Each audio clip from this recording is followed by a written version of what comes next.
ನಮಸ್ಕಾರ ವೀಕ್ಷಕರೇ. ವಿಜಯಪುರ ಟು ಅಯೋಧ್ಯೆ ಪಾದಯಾತ್ರೆ ನಿಮಿತ್ತವಾಗಿ ಕೇದಾರಲಿಂಗ ಕುಂಬಾರ್ ಹಾಗೂ ಸಂಗಡಿಗರು ಅಯೋಧ್ಯೆಯಲ್ಲಿ ಊಟವನ್ನು ಮಾಡ್ತಾ ಇರ್ತಕ್ಕಂಥದ್ದು ನೀವು ನೋಡಬಹುದು.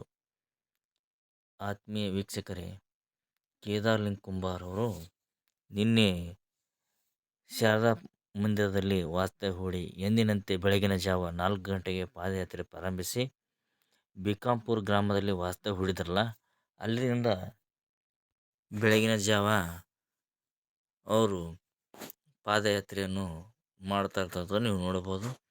ಆತ್ಮೀಯ ವೀಕ್ಷಕರೇ, ಕೇದಾರ್ಲಿಂಗ್ ಕುಂಬಾರ್ ಅವರು ಇಲ್ಲಿಯವರೆಗೆ ಸುಮಾರಾಗಿ ಎಷ್ಟು ಕಿಲೋಮೀಟರ್ ಪ್ರಯಾಣಿಸಿದ್ದಾರೆ ಅಂದ್ರೆ 1635 ಕಿಲೋಮೀಟರ್ ಪ್ರಯಾಣಿಸಿದ್ದಾನೆ ವೀಕ್ಷಕರೇ.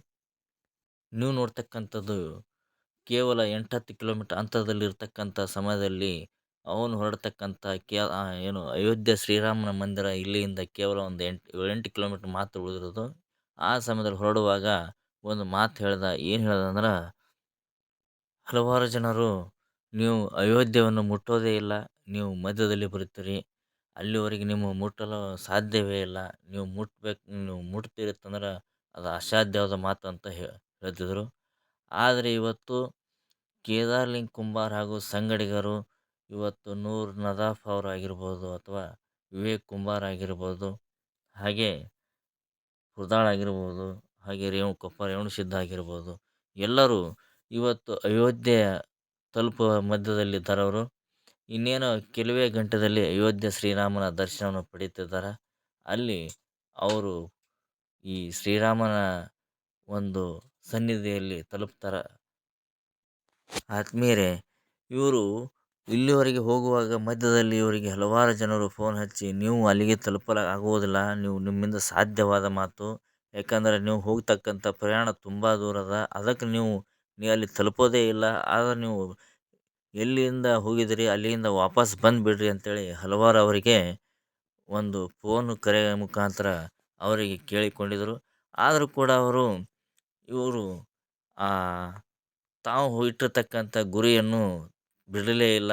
ನೀವು ನೋಡ್ಬೋದು, ಇನ್ನು ಕೆಲವೇ ಗಂಟೆಗಳಲ್ಲಿ ಇವರು ಅಯೋಧ್ಯೆಯನ್ನು ತಲುಪ್ತಾರೆ. ಇದು ಬಂದು ಅಯೋಧ್ಯೆ ಹೊರಲಿರ್ತಕ್ಕಂಥ ಒಂದು ಚೆಕ್ ಪೋಸ್ಟ್. ಇದು ಟೋಲ್ ನಾಕಾದಲ್ಲಿ ಇವರು ಪಾಸ್ ಆಗ್ತಾ ಇರೋದು. ಹಾಗೆ ಪಕ್ಕದಲ್ಲಿರ್ತಕ್ಕಂಥ ಒಂದು ತೋಟ ಹಾಗೆ ಗದ್ದೆಗಳನ್ನು ನೀವು ನೋಡಬಹುದು.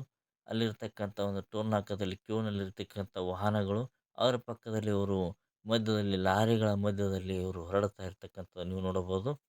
ಅಲ್ಲಿಂದ ಇವರು ಅಲ್ಲಿ ಈ ಟೋಲ್ ನಾಕವನ್ನು ದಾಟಿಕೊಂಡು ಅಯೋಧ್ಯೆ ಮಾರ್ಗದಲ್ಲಿ ಹೊರಡ್ತಾ ಇರೋದು ನೀವು ನೋಡಬಹುದು. ಆತ್ಮೀಯ ವೀಕ್ಷಕರೇ, ಒಂದು 1635 ಕಿಲೋಮೀಟರ್ ಪಾದಯಾತ್ರೆ ಮಾಡೋದಂದ್ರೆ ಇದು ಸಾಮಾನ್ಯ ಮಾತು ಅಲ್ವೇ ಅಲ್ಲ. ಯಾಕಂದರೆ ಒಂದು 55 kg ಭಾರವನ್ನು ಹೊತ್ತುಕೊಂಡು ಒಂದು ಪಾದಯಾತ್ರೆ ಮಾಡ್ತಾ ಇರೋದಂದ್ರೆ ಅದು ಅಸಾಧ್ಯವಾದ ಮಾತು. ಯಾಕಂದರೆ ಎಲ್ಲರೂ ಕೇಳಿದರೆ ಇವರಿಗಿಂದ ಇದು ಇಲ್ಲಿವರೆಗೆ ನಿಮ್ಮಿಂದ ತಲುಪಲು ಸಾಧ್ಯವೇ ಇಲ್ಲ, ನೀನು ಅಲ್ಲಿವರೆಗೆ ಮುಟ್ಟೋದೇ ಇಲ್ಲ, ಯಾಕೆ ಮಧ್ಯದಲ್ಲೇ ಬರ್ತಿದ್ದೀನಿ, ಹಲವಾರು ರೋಗ ರುಜಿನಗಳಿಂದ ಅಥವಾ ನೀವು ಯಾವುದೇ ಒಂದು ನೀನು ಕೈಕಾಲು ನೋವುಗಳಿಂದ ಮಧ್ಯದಲ್ಲಿ ಬರ್ತಿದ್ದೀನಿ, ತಲುಪೋದೇ ಇಲ್ಲ ಅಂಥೇಳಿ ಹಲವಾರು ಜನರು ಇವನಿಗೆ ಅಪಹಾಸ್ಯವನ್ನು ಮಾಡಿದ್ದು ಉಂಟು. ಅದರ ಜೊತೆಗೆ ನೀನು ಹೋಗುವಾಗ ಒಂದು ಪಾದಯಾತ್ರೆ ಸುಖಕರವಾಗಲಿ ಅಂತ ಹೇಳಿದ್ದೂ ಉಂಟು. ಎಲ್ಲರನ್ನೂ ಆಗಿದ್ದಾವ. ನೆಗೆಟಿವ್ ಥಿಂಕ್ ಮಾಡೋರು ಇರ್ತಾರೆ, ಪಾಸಿಟಿವ್ ಥಿಂಕ್ ಮಾಡ್ತಾ ಇರ್ತಾರೆ. ಇವರಿಗೆ ಹೋಗುವಾಗ ಬಳಗಾನೂರು ಜನರು ಇವರಿಗೆ ಎಷ್ಟೊಂದು ಅಂತಂದ್ರೆ, ನಿಮ್ಮ ಅಸಾಧ್ಯವಾದ ಮಾತಂತೂ ಇವರು ಹೊತ್ತಕ್ಕಂಥ ಒಂದು ಗೋಧಿ ಮೂಟೆಯನ್ನೇ ಕಸಿದು ಇಡಲು ಪ್ರಯತ್ನ ಪಟ್ಟಿದ್ದರು. ಆದರೆ ಒಂದು ಕೇದಾರ್ಲಿಂಗ ಒಂದು ಮಾತು ಹೇಳ್ದ, ನೀವು ಏನಾದ್ರೂ ನಾನು ತೊಗೊಂಡು ಹೊರಡ್ತಕ್ಕಂಥ ಒಂದು ಪಾದಯಾತ್ರೆಗೆ ನೀವು ಅಡ್ಡಿಪಡಿಸಿದ್ರೆ ನೀವು ಈಗಿನ ಸಮಯದಲ್ಲಿ ಮಾತ್ರ ನನ್ನದು ಕಸಿದುಕೊಂಡು ಇಡಬಹುದು ಅಷ್ಟೇ ಹೊರತು, ನಾನು ಮಧ್ಯರಾತ್ರಿ 12 ಗಂಟೆ ಅಥವಾ 1 ಗಂಟೆಯಿಂದ ನನ್ನ ಜೊತೆಗೆ ಯಾರೂ ಬರುವುದೇ ಬೇಡ, ನಾನು ಒಬ್ಬನೇ ಪಾದಯಾತ್ರೆ ಮುಖಾಂತರ ನಾನು ಹೋಗ್ತೀನಿ ಅಂತಕ್ಕಂಥ ಒಂದು ಶ್ರೀ ಆಂಜನೇಯ ದೇವಸ್ಥಾನದಲ್ಲಿ ಒಂದು ಬಳಗಾನೂರು ಗ್ರಾಮದಲ್ಲಿ ಶಪಥವನ್ನು ಮಾಡಿದವನು. ಆ ಶಪಥ ಮಾಡಿದಂತೆ ಇವತ್ತು ಕೇದಾರ್ಲಿಂಗ್ ಕುಂಬಾರ್ ಹಾಗೂ ಸಂಗಡಿಗರು ಇವತ್ತು ಅಯೋಧ್ಯೆಯನ್ನು ತಲುಪಿದ್ದಾರೆ. ನೀವು ನೋಡಬಹುದು, ಕೇವಲ ಅಯೋಧ್ಯೆ ಇಲ್ಲಿಂದ ಕೇವಲ ಒಂದು 2-3 ಕಿಲೋಮೀಟರ್ ಅಯೋಧ್ಯೆ ಮಂದಿರ ಇರೋದು. ಆತ್ಮೀಯರೇ, ಅಲ್ಲಿರ್ತಕ್ಕಂಥ ಒಂದು ಜನಜಂಗುಳಗಳಲ್ಲಿ ಇವರು ಕೇದಾರ್ ಹಾಗೂ ಸಂಗಡಿಗರು ಎಷ್ಟೊಂದು ಇವರಿಗೆ ಯಾವುದೇ ರೀತಿಯ ಗ್ರಾಮಸ್ಥರು ಏನೇ ಸಹಕಾರನೂ ಕೊಡಲಿಲ್ಲ. ಯಾಕಂದ್ರೆ ಇವ್ರಿಗೆ ಹೋಗ್ಲಿಕ್ಕ ಒಂದು ವಾಹನದ ವ್ಯವಸ್ಥೆಯನ್ನು ಮಾಡಲಿಲ್ಲ. ಇವ್ರು ಕೇವಲ ಒಂದು ಬೈಕ್ ತಮ್ಮೆಲ್ಲ ವಸ್ತುಗಳನ್ನು ಒಂದು ಬೈಕ್ ಮೇಲೆ ಇಟ್ಟುಕೊಂಡು ಹೋದರು. ಆದರೆ ಇವರನ್ನು ತಾವು ಈ ಥರನೇ ಕಳಿಸಿದ್ರೆ ಇವ್ರು ಮಧ್ಯದಲ್ಲಿ ಬರೋದ ಅಂತ ಹೇಳಕ್ಕೆ ಅನ್ಕೊಂಡಿದ್ರು. ಆದರೆ ಅವರು ಕೇದಾರ್ಲಿಂಗ್ ಸಂಗಡಿಗರು ಎಲ್ಲರೂ ಇವತ್ತು ಅಯೋಧ್ಯೆಯನ್ನು ತಲುಪಿದ್ದಾರೆ. ಆದರೆ ಅವರೊಂದು ಇಟ್ಟಿರ್ತಕ್ಕಂಥ ಗುರಿಯನ್ನು ಯಾವಾಗಲೂ ಅಚಲವಾಗಿ ಇಟ್ಟಿರ್ತಕ್ಕಂಥ ನಂಬಿಕೆ ಅದು ಸುಳ್ಳಾಗಲಿಲ್ಲ ಆತ್ಮೀಯರೇ. ನೀವು ನೋಡ್ತಕ್ಕಂಥ ಒಂದು ಫಲಕದಲ್ಲಿ ಅಯೋಧ್ಯ ನಗರಕ್ಕೆ ಸ್ವಾಗತ ಎಂದು ಇರ್ತಕ್ಕಂಥ ಒಂದು ಫಲಕವನ್ನು ನೋಡ್ಬೋದು. ಇವರು ಅಯೋಧ್ಯೆ ಒಂದು ಊರಿಗೆ ತಲುಪಿದ್ದಾರೆ ಆತ್ಮೀಯರೇ. ಒಂದು ನಗರದ ಒಳಗಡೆ ಇರ್ತಕ್ಕಂಥ ಒಂದು ಸಿಗ್ನಲಲ್ಲಿ ನಿಂತುಕೊಂಡಿರೋದು ಹಲವಾರು ಜನಗಳು. ಹಾಗೆ ಮುಂದೆ ಒಂದು ಮೇಲ್ಸೇತುವೆಯನ್ನು ಇರೋದು. ಹಾಗೆ ರಸ್ತೆ ಬದಿಯಲ್ಲಿ ಅಕ್ಕಪಕ್ಕದ ಜನಗಳನ್ನು ನೀವು ನೋಡಬಹುದು. ಎಲ್ಲ ಜನಗಳು ಹೋಗ್ತಾ ಇರೋದನ್ನು ನೀವು ಅಯೋಧ್ಯೆಯಲ್ಲಿರೋದು ಈ ಜನಗಳಲ್ಲಿ ಇರ್ತಕ್ಕಂಥ ಒಂದು ವಾಹನಗಳ ಚಲಾವಣೆ, ಅಲ್ಲಿರ್ತಕ್ಕಂಥ ಚೆಕಿಂಗ್ ಪೋಸ್ಟು ಎಲ್ಲಾನು ಇರೋದಲ್ಲಿ ನಿನ್ನೆಯಿಂದ ಹಲವಾರು ಗ್ರಾಮಗಳನ್ನು ನಡೆದುಕೊಂಡು ಬಂದಿರೋದು.